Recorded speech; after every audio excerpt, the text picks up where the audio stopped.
Sore itu, warna langit jingga pucat seperti matahari malas bersinar. Angin membawa aroma tanah basah yang terasa anehnya lebih menusuk dari biasanya. Rama baru pulang sekolah dan mendengar suara tawa adiknya, Dani, dari arah lapangan yang berbatasan langsung dengan pemakaman tua, tempat yang biasanya sepi menjelang maghrib. Ketika Rama mendekat, tawa anak-anak makin jelas.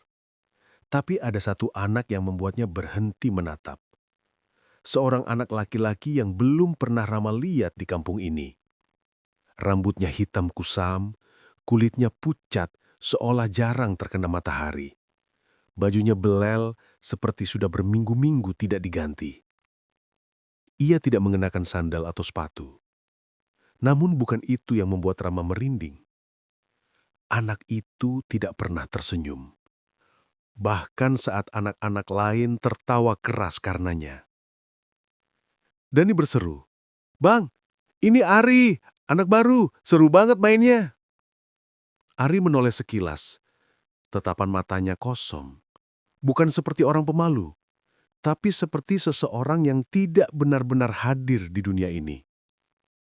Suaranya pun tak terdengar sama sekali. "Halo," ujar Rama, mencoba ramah. Ari hanya memandangnya sebentar, lalu menendang bola kecil yang dilempar Dani dengan sangat presisi, tanpa ekspresi. Rama mendekati Dani dan berbisik, "Dia tinggal di mana?" "Gak tahu," jawab Dani ceria. Tiba-tiba ada. Angin bertiup dingin, langit mulai memudar. Rama merasa tidak nyaman. "Ayo pulang." Namun saat Rama menarik tangan Dani, Ari justru berbicara untuk pertama kalinya. Suaranya pelan, datar, tapi menusuk. "Aku pulang duluan." Ia berjalan menjauh, ke arah kuburan tua. Dan dalam beberapa langkah saja, ia hilang dari pandangan. Tidak terdengar langkah, tidak terdengar daun kering bergeser. Seolah ia menghilang di udara. Malamnya, Rama duduk gelisah di ruang tamu. Dani bercerita panjang lebar tentang permainan mereka. Tapi Rama hanya memikirkan satu hal. Kemana Ari pulang? "Dan, kamu lihat dia pulang kemana tepatnya?" tanya Rama perlahan. Dani menunjuk ke belakang rumah, arah pemakaman. "Ke kuburan, katanya rumahnya di sana." Rama sontak menegakkan duduknya. "Itu kuburan, Dan." Dani menatap kakaknya sebentar, lalu tersenyum kecil. Ari bilang, rumahnya di bawah. Darah Rama serasa berhenti mengalir. Keesokan sore, Rama kembali ke lapangan dengan Dani. Anak-anak sudah berkumpul, tapi Ari belum ada. Udara terasa aneh, seperti menahan sesuatu. Burung-burung berhenti berkicau. Waktu seolah berjalan lambat. Kemudian, tiba-tiba Ari sudah berdiri di tengah mereka. Tanpa suara kedatangan, tanpa langkah, ia sekadar ada. Begitu saja. "Dari mana kamu?" tanya Rama terkejut bercampur takut. Ari menatapnya. Bola mata itu terlalu gelap, terlalu sunyi. "Dari rumah." "Rumahmu di mana?" desak Rama. Ari melirik ke arah nisan-nisan yang mulai tertutup bayangan senja. Ujung bibirnya terangkat sedikit. Bukan senyuman, lebih seperti peringatan. "Kalau kamu ingin lihat, ikut aku pulang." Awan gelap tiba-tiba menutup mentari. Angin meniup dedaunan kering dari arah kuburan. Dani justru mendekat, seperti terhipnotis. Ari mengulurkan tangan padanya. Rama panik dan menarik tangan Dani sekuat tenaga. "Jangan!" Tatapan Ari berubah. Tidak marah, tidak sedih. Hanya gelap. "Kalau sekarang belum berani, lain kali saja.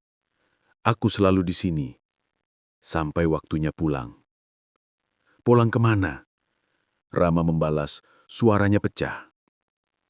Ari berbalik, melangkah ke kuburan, dan lagi-lagi tubuhnya menghilang tepat di antara dua nisan tua. Tanah di sana berkedut pelan, lalu diam kembali. Rama memeluk Dani yang mulai menggigil. Hening menguasai. Kemudian, dari arah tanah yang gelap itu, terdengar tawa kecil. Samar, terdorong angin seolah datang dari kedalaman bumi. Dani menutup telinga. Rama merasakan kakinya gemetar sendiri. Tawa itu tidak seperti tawa anak kecil. Lebih seperti undangan. Dan Rama tahu satu hal yang pasti. Ari akan kembali. Dan suatu hari nanti, Dani mungkin akan menjawab undangannya. Pagi itu udara terasa berat, seolah matahari pun enggan terbit. Rama berdiri di depan kelas dengan pikiran yang tak tenang. Sepanjang perjalanan ke sekolah, ia terus memikirkan Ari. Cara anak itu menghilang, cara tanah kuburan bergeser seperti menelan tubuhnya, dan tawa yang seakan berasal dari bawah tanah. Namun ketika sampai di kelas, hal pertama yang ia cari bukanlah buku pelajaran, melainkan sosok Ari. Dan, Ari sekolah di mana? Tanya Rama pada adiknya saat mereka masih berjalan di halaman sekolah tadi. Dani menjawab dengan polos, "Ya di sinilah. Dia cerita suka main di lapangan sekolah waktu istirahat." Rama mengangguk pelan. Tapi kenyataannya, sejak pagi, ia belum melihat Ari sama sekali. Bel masuk berbunyi. Burina wali kelas Rama masuk sambil membawa buku daftar hadir. Ia menyapu seluruh kelas dengan pandangan tegas. "Sebelum mulai, Ibu ingin mengecek kedisiplinan kalian minggu ini." Suara Rama gemetar ketika giliran itu tiba. "Bu," ujarnya pelan, mengangkat tangan. Ia ragu, namun keberanian kecil mendorongnya bertanya, "Bu, Ari belum masuk ya?" Burina menoleh dengan kening mengerut. "Ari siapa?" Rama tercekap. "Ari, anak baru, Bu, yang sering main di lapangan kampung." Burina tidak mengerti. "Di sini tidak ada murid baru bernama Ari?" Seluruh kelas menatap Rama seakan ia mengatakan hal yang aneh. Ia menelan ludah. "Tapi, teman-teman main sama dia setiap sore." Beberapa anak mengangguk pelan, ragu. Yang lain justru terlihat bingung, bahkan merasa tak pernah bermain dengan Ari sama sekali. "Kalian ini bicara apa? Jangan bercanda soal murid baru. Ibu hafal semua murid di sekolah ini." Nada suara Burina terdengar sedikit terganggu. Rama ingin protes lagi, tapi tatapan dingin gurunya membuat ia menutup mulut. Jantungnya berdetak lebih cepat. Ada sesuatu yang tidak beres, sangat tidak beres. Saat istirahat, Rama menyelinap ke ruang TU. Ia membuka rak berisi buku daftar murid, mencari huruf A. Tangannya gemetar saat halaman itu terbuka. Tidak ada nama Ari, Ari Wijaya, atau siapapun bernama Ari seusia mereka. Seolah anak itu tidak pernah ada. "Rama, kamu sedang apa?" Suara berat seorang guru pria membuatnya terlonjak. Rama buru-buru menutup buku itu. "Maaf, Pak, saya hanya mencari nama teman." "Teman?" Guru itu menyipitkan mata. "Nama siapa?" Rama akhirnya menjawab dengan suara nyaris tak terdengar. "Ari." Guru itu terdiam beberapa detik. Kepalanya perlahan menoleh ke arah koridor yang temaram. Dengan suara yang sangat pelan, ia bertanya, "Dia masih sering ikut bermain dengan kalian?" Pertanyaan itu menggoreskan rasa dingin di punggung Rama. Guru itu terdengar bukan terkejut, melainkan takut. "Apa Bapak mengenal Ari?" tanya Rama balik. Guru itu menatap pintu, memastikan tidak ada yang mendengar. Dulu ada anak bernama Ari. Dia kelas rendah, tapi dia hilang 7 tahun lalu. Tidak pernah pulang, tidak pernah ditemukan jenazahnya. Rama mundur selangkah. Bagaimana bisa hilang? Guru itu menatap Rama lekat-lekat. Wajahnya pucat, seperti menahan sesuatu yang lebih besar. Dia hilang di kuburan belakang kampung itu. Mata Rama membesar, napasnya tercekak di tenggorokan. Guru itu mendekat, berbisik. Ada alasan mengapa penduduk jarang ke sana waktu senja. Ada alasan mengapa anak-anak tak boleh bermain dengan siapapun yang mengaku tinggal di dekat kuburan. Rama nyaris tidak bisa bicara. Jadi, Ari? Guru itu menutup mata sejenak. Kalau kamu melihatnya lagi, jangan ikuti dia. Jangan biarkan adikmu dekat dengannya. Sepulang sekolah, Dani langsung berlari ke lapangan pemakaman. Rama mengejar dengan panik. "Dan, jangan main ke situ lagi!" serunya. Tapi terlambat. Dani sudah berhadapan dengan Ari. Ari berdiri membelakangi matahari sore. Siluetnya tampak memanjang di tanah. Tapi anehnya, tidak terlihat bayangan di bawah kakinya sendiri. "Rama sudah tahu aku," ujar Ari lirih. "Tapi kamu tetap bermain denganku, kan, Dan?" Dani mengangguk polos. "Iya." Ari tersenyum. Senyuman pertamanya. Namun pada Rama, senyuman itu tampak seperti salah satu hal paling mengerikan yang pernah diciptakan dunia gaib. "Nanti, kamu mau ikut aku pulang?" Pertanyaan Ari kali ini ditujukan pada Dani. Dani ragu. Tapi bibirnya mulai bergerak memberikan jawaban seolah bukan miliknya sendiri. "Jangan!" Rama menjerit, menarik Dani menjauh. Ari menunduk menatap tanah, kecewa. Lalu ia memandang Rama dengan mata yang kehilangan bentuk manusia.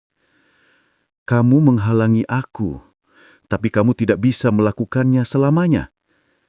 Samar-samar terdengar suara tanah yang retak di bawah pijakan Ari. Seperti ada rongga kosong menunggu terbuka.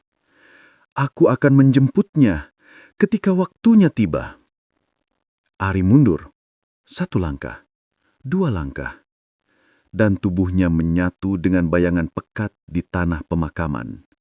Menghilang sepenuhnya. Dani merapat pada Rama. "Bang, aku takut." Rama menggenggam tangan adiknya erat.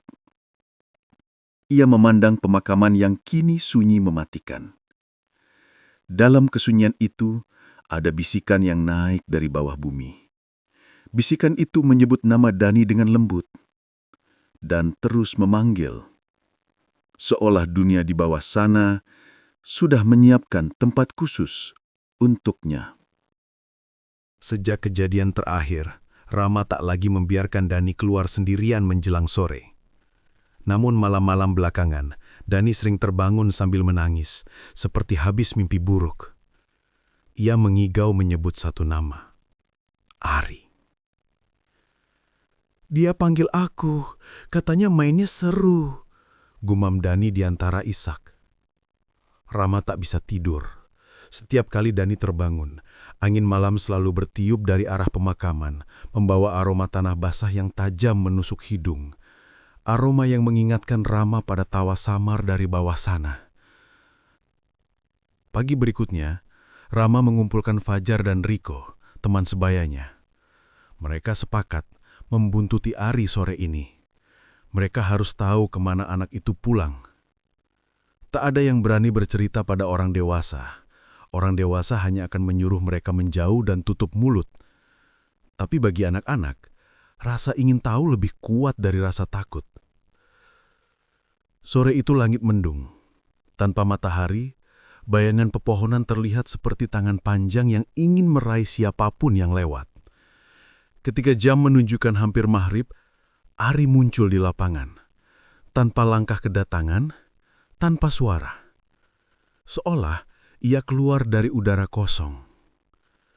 Anak-anak lain bermain seperti biasa. Tawa mereka terdengar tak wajar, terlalu riang untuk suasana yang mulai gelap. Dani bahkan langsung berlari ke arah Ari, tak peduli tatapan cemas Rama. Rama memberi kode pada Fajar dan Riko untuk bersiap.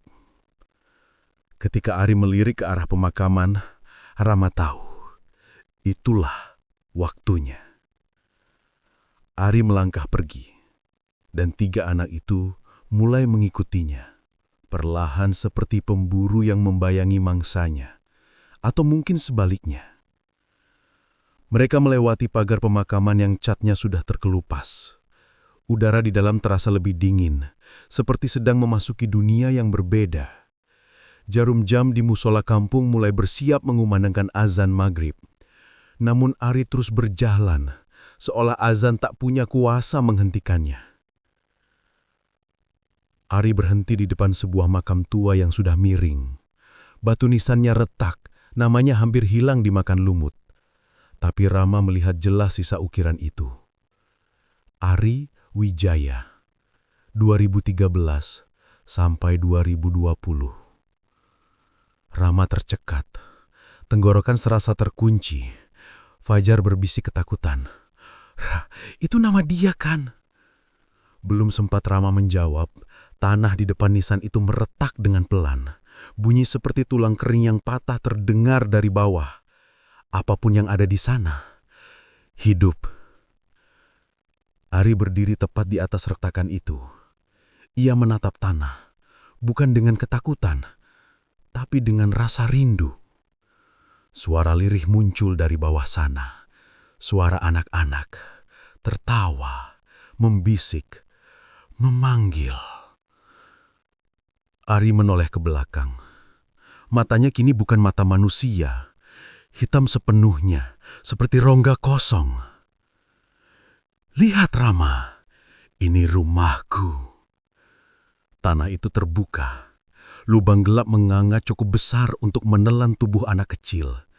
Udara dingin keluar dari sana, membawa bau apek yang membuat mereka mual. Di dalam lubang itu, ada anak-anak lain. Wajah mereka pucat, mata cekung, tubuh kotor tanah. Mereka memandang ke atas, menatap Rama dan teman-temannya. Tertawa tanpa suara. Riko jatuh berduduk saking takutnya. Ya Allah, ya Allah! Ari mengulurkan tangan ke arah lubang itu, seperti ingin menyentuh mereka yang di bawah. Anak-anak itu ikut mengulurkan tangan, seolah menyambut kepulangannya. Itu rumahku. Setiap sore aku pulang ke sini.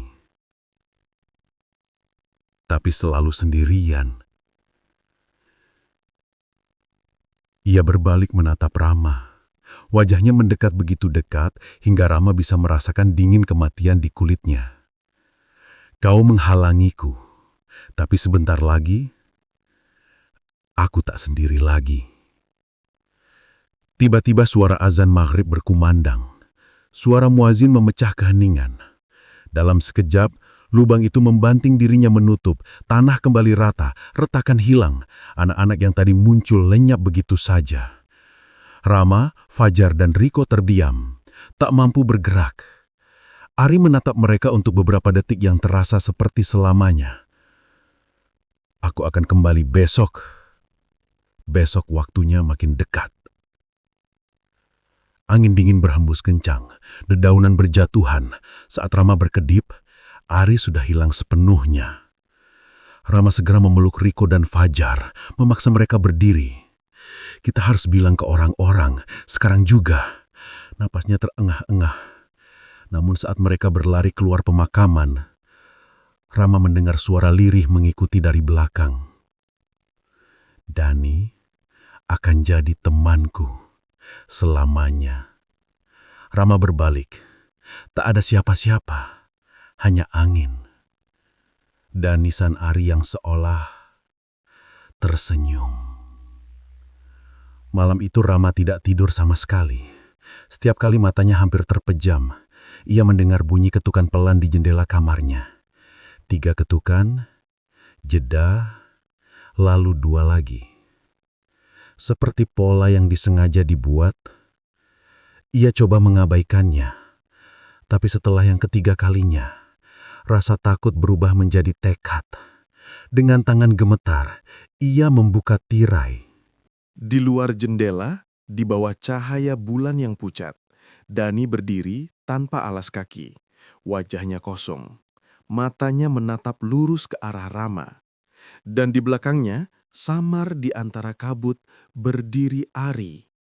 "Dani," bisik Rama, "masuk ke rumah, cepat." Tapi Dani tidak bergerak. Hanya bibirnya yang bergetar, mengucap sesuatu yang nyaris tak terdengar. Dia bilang waktunya sudah dekat. Seketika itu pula, lampu kamar Rama berkedip keras. Bayangan di dinding bergerak tak beraturan, seperti ada yang berjalan di balik tembok. Rama berlari keluar kamar, membuka pintu depan, tapi halaman sudah kosong. Tak ada Dani, tak ada siapapun. Hanya jejak kaki kecil yang basah menuju arah pemakaman. Rama menjerit memanggil ibu, tapi suaranya tenggelam dalam gemuruh angin. Rumah itu mendadak terasa jauh lebih dingin dari biasanya. Ia menggigil, menggenggam senter, lalu nekat menyusul Dani.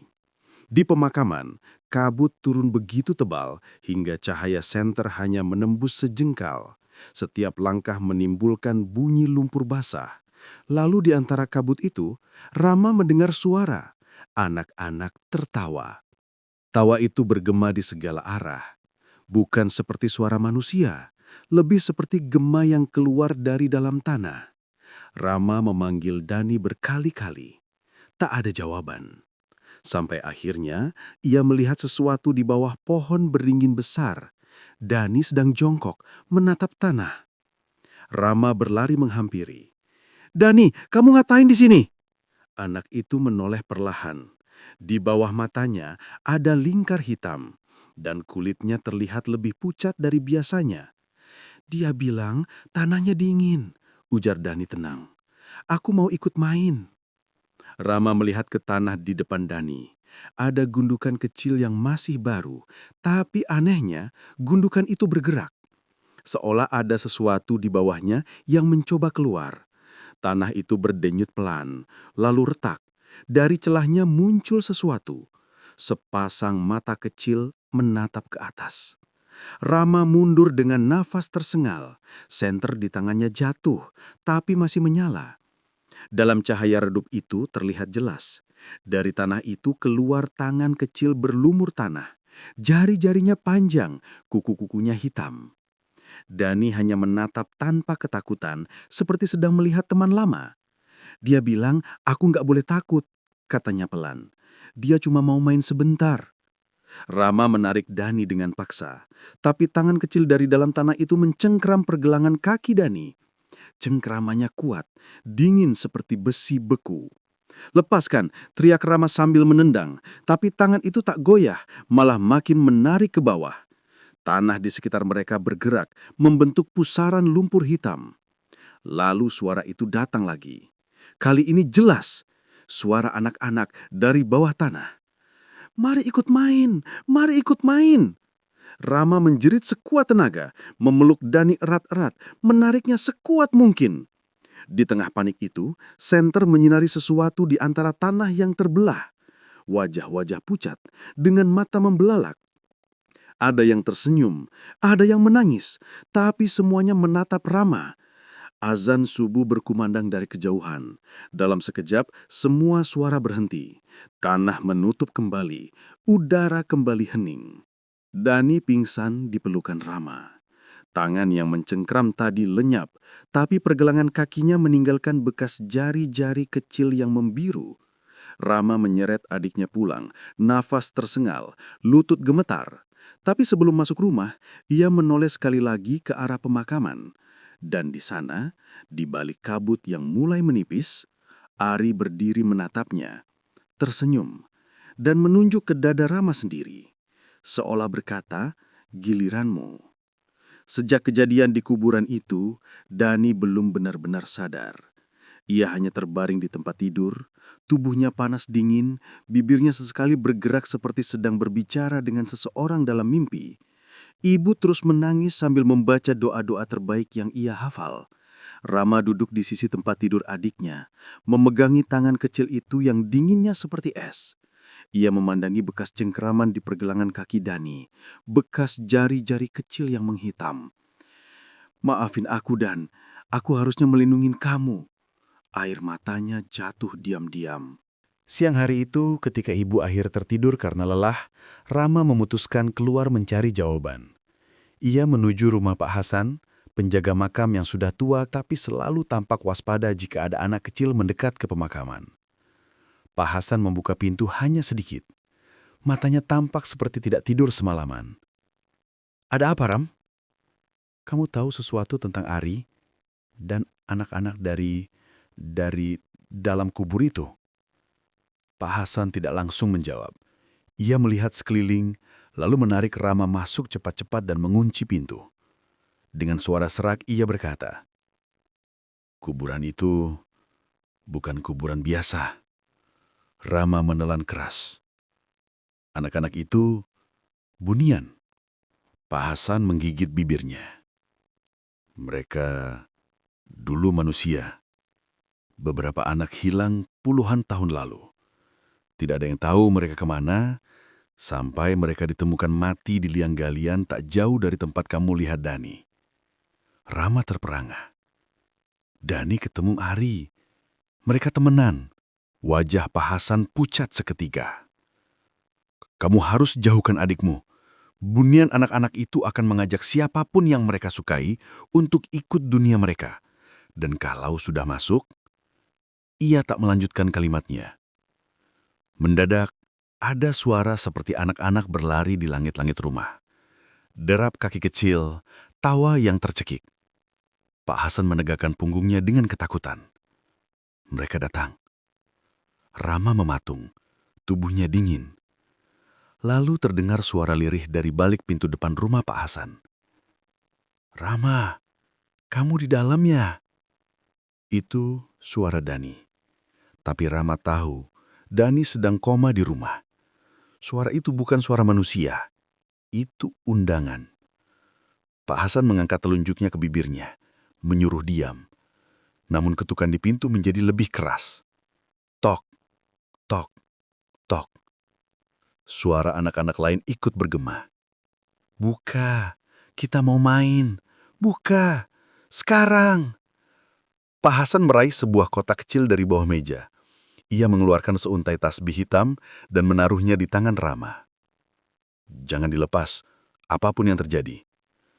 Pintu depan menggetar seolah ada yang menendang dari luar. Lalu terdengar bisikan tepat di belakang Rama. Begitu dekat hingga bulu kuduknya berdiri. "Aku nungguin kamu di bawah tanah, Rama." Itu suara Ari. Sebelum Rama sempat menoleh, sesuatu menariknya dari balik kerah. Pak Hasan memeluknya erat dan menekan kepala Rama ke dadanya. Ia membaca ayat-ayat dengan suara getir dan terburu-buru. Rumah itu mengguncang. Jendela bergetar seperti akan pecah. Bayangan telapak tangan kecil muncul berulang kali di permukaan kaca. "Ayo Rama, atau adikmu yang kami ambil duluan." Begitu kalimat itu terdengar, semuanya berhenti mendadak. Keheningan yang memekakkan telinga. Bayangan-bayangan lenyap. Rama menatap Pak Hasan dengan air mata bercampur teror. "Aku harus selamatin Dani." Pak Hasan menarik nafas berat. "Kamu nggak bisa sendirian." Ia menunjuk ke tasbih di tangan Rama. "Itu bukan untuk melindungimu. Itu penunjuk jalan. Kalau kamu mendekat ke tempat mereka, tasbih itu akan terasa panas." Rama mengepal tasbih itu. Ia sudah memilih. Nanti malam ia akan kembali ke kuburan itu. Dan apapun yang menunggu di bawah tanah harus ia hadapi sendiri. Sebab kini ia tahu satu hal. Ari bukan hanya memanggil Dani. Ari menginginkan Rama juga. Malam itu pemakaman Disa jauh lebih sunyi dari biasanya. Udara membeku dan bulu kuduk Rama berdiri sejak ia melangkahkan kaki melewati gerbang besi berkarat itu. Tasbih hitam yang diberikan Pak Hasan ia genggam erat, dan sejak ia mendekati pohon beringin besar, tasbih itu mulai memanas, seperti ada bara kecil yang menempel di telapak tangannya. Pertanda ia berada di jalur yang benar, atau yang paling mematikan. Dani masih terbaring koma di rumah. Wajahnya pucat seperti kehilangan darah. Napasnya semakin lemah setiap jam berlalu. Rama berhenti tepat di depan gundukan tanah yang berdenyut, seperti makhluk hidup yang sedang tidur dan sewaktu-waktu bisa bangun. Kuburan itu bukan kuburan biasa. Itu adalah pintu. "Ari," panggil Rama pelan, hampir berbisik. Tidak ada jawaban, hanya suara angin yang tiba-tiba berhenti, seolah seluruh dunia menahan napas menunggu keputusan Rama. Dengan tangan gemetar, ia menancapkan senter kecil ke tanah agar tetap menerangi jalan. Lalu ia mulai menggali dengan kedua tangannya. Tanah itu lembek dan hangat, seperti daging. Setiap genggaman yang ia lempar ke samping, muncul bisikan dari bawah sana. Dekat, semakin dekat. Suara beberapa anak, ada yang tertawa, ada yang menangis. Tiba-tiba, tanah ambrol. Rama terperosok masuk ke lubang gelap, tubuhnya meluncur seperti tergelincir di saluran tanah sempit. Ia menjerit ketika kegelapan menelan seluruh cahaya. Brak! Rama jatuh ke lantai yang basah dan licin. Rasa amis memenuhi hidungnya. Ketika ia menatap ke bawah, jantungnya hampir berhenti. Lantai itu adalah campuran tanah dan rambut anak-anak yang terjalin seperti karpet. Lorong panjang membentang ke depan, diterangi cahaya samar biru kehijauan dari jamur-jamur yang tumbuh di dinding. Suara langkah kecil terdengar dari balik lorong itu. Tap, tap, tap. Rama memanggil Dani, tapi yang menjawab justru suara lain. "Kenapa kamu datang? Kamu kan sudah kami pilih sejak dulu." Rama toleh kanan. Di dinding lorong itu, bayangan wajah anak-anak muncul satu persatu. Mereka tersenyum tanpa bibir. "Aku cuma mau ambil adikku," teriak Rama, meski suaranya gemetar. Lorong itu berubah, dinding bergelombang seperti paru-paru yang bernapas. Rama terus berjalan sampai ia melihat sosok kecil berdiri di kejauhan. Ari. Ia menatap Rama dengan senyum pelan, kepala sedikit miring. "Datang juga kamu." Suaranya bergema seperti berasal dari banyak mulut sekaligus. "Ari, lepaskan Dani. Aku nggak mau kehilangan dia." Ari melangkah mendekat. Semakin dekat wajahnya semakin pucat dan matanya semakin hitam. "Teman itu berbagi, kan?" "Itu bukan berbagi, itu menculik," bentak Rama. Ari menghentikan langkahnya. Ekspresinya berubah murung. "Kami dulu juga diculik." "Apa maksudmu?" Ari menunjuk ke dinding lorong. Dari dalamnya keluar bayangan besar yang bentuknya tidak jelas, seperti sosok manusia tapi memanjang dan bergerak seperti asap. Makhluk itu menggeram rendah. "Kami dibawa oleh dia, lalu tidak pernah pulang." Ari menatap Rama dengan mata penuh luka. "Kami cuma mau main, biar tidak sendirian lagi." Tiba-tiba lantai bergetar. Dari bawah muncul tangan-tangan kecil yang berusaha meraih kaki Rama, seperti mengajak ikut. Rama mundur panik. "Kalau kamu temani kami," bisik Ari lirih, "kami kembalikan adikmu." Rama membeku. Pilihan itu menampar dadanya, nyawanya untuk Dani. Namun dalam ketakutannya, Rama memperhatikan sesuatu. Setiap kali tangan-tangan itu mendekat, tasbih di tangannya semakin panas menyengat, membakar kulitnya. Tasbih itu bukan hanya penunjuk jalan, tasbih itu senjata. Rama menggenggam tasbih itu kuat-kuat, rasa sakitnya membuat tekadnya menyala. "Bunian atau apapun kalian, aku akan ambil adikku kembali." Ari tidak lagi tersenyum, matanya melebar marah, menatap Rama seperti makhluk buas yang terganggu wilayahnya. "Kalau begitu, kamu akan tinggal di sini selamanya." Lorong bergetar lebih kuat, jeritan anak-anak terdengar dari segala arah, dan makhluk hitam besar itu bergerak maju menghambat satu-satunya jalan pulang. Rama menelan ketakutan. dan berlari ke arah kegelapan yang lebih dalam, ke tempat Dani berada, ke dunia yang mungkin tidak akan pernah membiarkannya kembali. Rama berlari sekuat tenaga. Suara teriakan anak-anak menggema, lorong tanah bergoyang seolah hendak menelan tubuhnya. Tasbih hitam di tangan kanannya kini menyala merah, hangat hingga hampir membakar kulitnya. Ari mengejarnya dengan langkah ringan yang tak terdengar. Mata hitamnya berkedip di kegelapan seperti makhluk yang lahir dari malam. "Rama, jangan lari!" Suaranya lembut tapi mengancam. Di ujung lorong, Rama melihat pintu kayu tua setengah terbuka. Cahaya remang keluar dari celahnya. Sesuatu di dalam memanggil, lebih kuat dari ketakutan manapun. Rama menerobos masuk, dan ia membeku. Ruangan itu luas, kosong. Di tengahnya, Dani duduk memeluk lutut. Tubuh gemetar, mata sayu. Dan Rama memeluk adiknya erat-erat. Dani berbisik, "Aku takut. Mereka bilang aku harus tinggal." "Tidak, kamu pulang sama aku," jawab Rama, menahan tangis. Namun sebelum mereka berdiri, Ari muncul tepat di depan pintu, menutup jalan keluar. Wajahnya kini lebih jelas. Kulitnya tipis seperti lilin meleleh, dan dari rongga matanya menetes cairan hitam. "Kami sudah pilih Dani. Kamu datang sendiri. Jadi berarti kamu rela tinggal di sini menggantikannya." Lantai berdenyut seperti jantung. Tangan-tangan kecil muncul lagi, menyentuh kaki Rama dan Dani. Aroma tanah busuk memenuhi ruangan. Rama menghadapkan dirinya, memeluk Dani di belakangnya. "Aku nggak akan ninggalin adikku. Kalau harus aku yang inggal." Dani tiba-tiba memegang tasbih di tangan Rama.